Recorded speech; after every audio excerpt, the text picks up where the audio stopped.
En 2010, le journaliste camerounais Bertrand Teuillot écrit La belle de la République bananière, Chantal Biya, de la rue au palais. Mais si cette fille, encore totalement inconnue du bataillon jusqu'au 23 avril 1994, date de son mariage avec Paul Biya, a donc quitté les bas-fonds poussiéreux des Tomaki ou de Tongolo pour s'installer à Itodi, si cet cendrillon des temps modernes a déserté la rue pour le château, il faut noter que depuis, c'est le Cameroun tout entier qui est à la rue. Le Cameroun est en effet un pays où vivent 25 millions de misérables et 25 000 privilégiés. Karl Marx ne disait-il pas dans son Manifeste der Kommunistischen Partei, manifeste du Parti communiste, écrit avec son ami Friedrich Engels, que l'histoire de toute société n'a été qu'une histoire de lutte des classes. Et le constat et le souci, forcément, c'est que dans cette affaire, la classe ou la caste des privilégiés est toujours minoritaire. C'est la classe de ceux qui, à eux seuls, possèdent 90% de la richesse nationale, alors qu'ils ne constituent même pas 1% de la population. Mais ce qui est encore plus effrayant, c'est peut-être le fait que, au lieu de fustiger ardemment et vertement cette injustice sociale criarde, la majorité en souffrance préfère plutôt aduler ces privilégiés-là qui boivent du pétrus et du vin blanc depuis le berceau.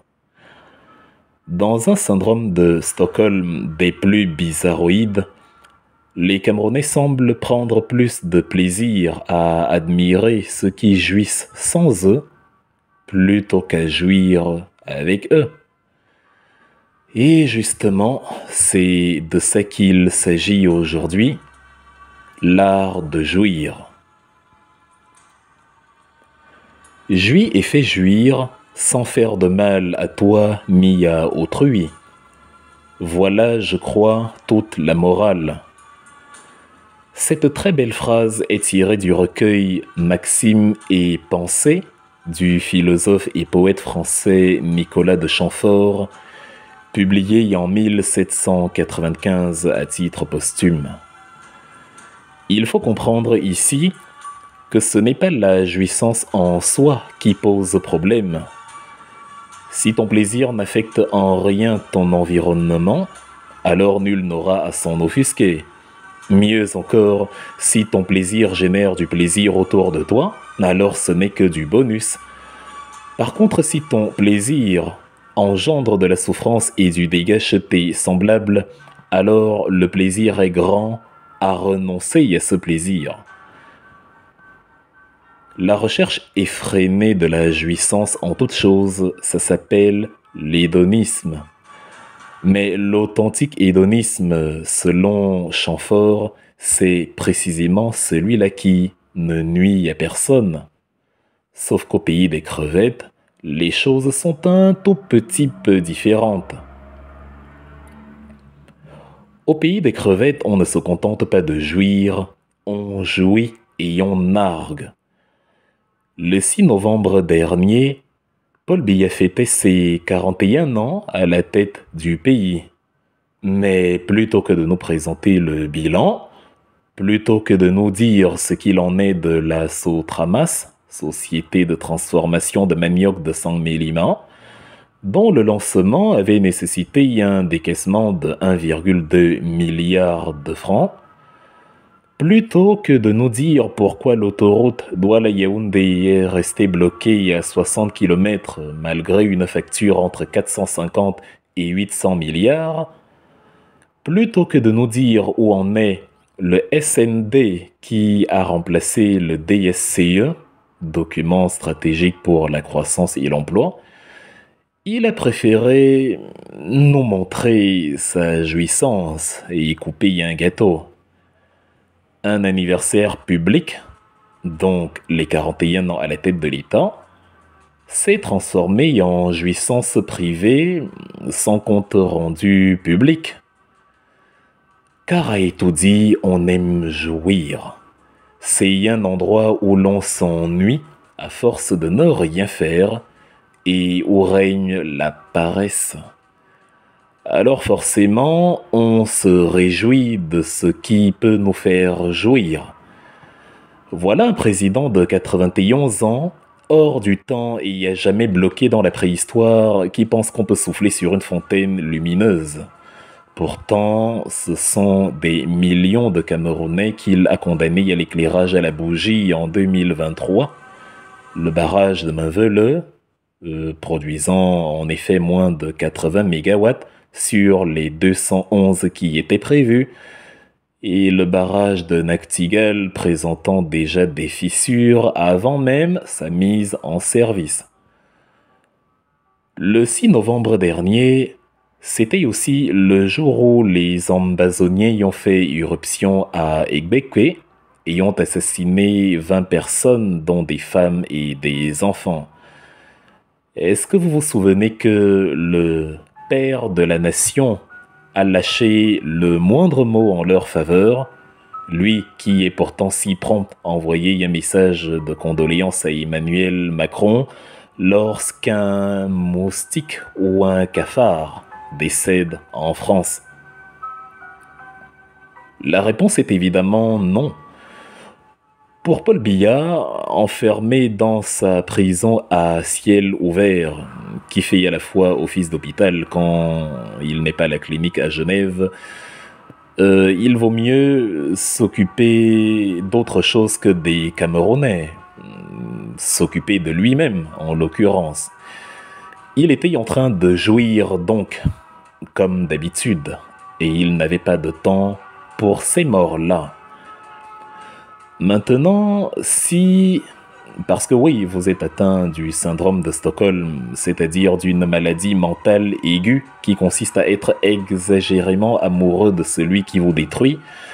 Donc je disais, et si vous me répondez maintenant que le président est un homme comme un autre, et il a le droit de faire la fête, souvenez-vous que ces gens qu'on a tués au sud-ouest le 6 novembre, ça aurait pu être vous. Et réfléchissez à ceci. Votre mère aurait lancé un appel de détresse sur Regard Social pour déplorer l'indifférence de Paul Biya après votre mort. Vous aimeriez vraiment que quelqu'un vienne dire à votre maman à ce moment-là: Paul Biya a le droit de faire la fête, ne dérangez pas le père avec vos faux problèmes. D'ailleurs, quel est ce père-là qui ne perd pas la petite après y avoir appris qu'on a égorgé ses enfants? Ce n'est pas moi, c'est Satan qui demande. Il aimerait prendre des cours de cynisme. Cela dit, derrière un grand homme se cache une grande femme.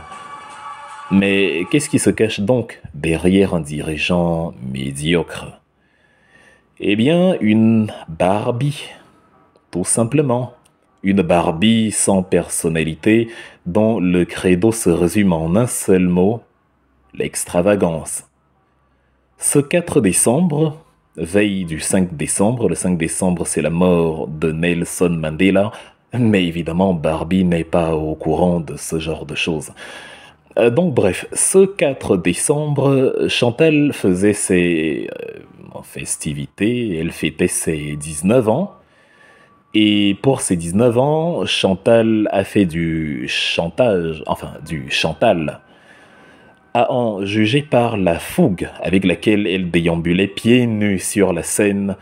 Il est évident que la bonne tenue de son anniversaire lui tenait plus à cœur que l'état psychologique actuel de Diane Zogo, une femme comme elle, mais qui est condamnée à supporter les frasques que les amis de Chantal auxquels il se livre en jouant du yo-yo avec l'assassin de son mari.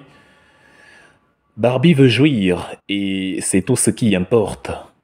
Jouir, c'est ce qu'elle enseigne à ses enfants. Jouir, c'est ce qu'elle enseigne à ses tout petits enfants.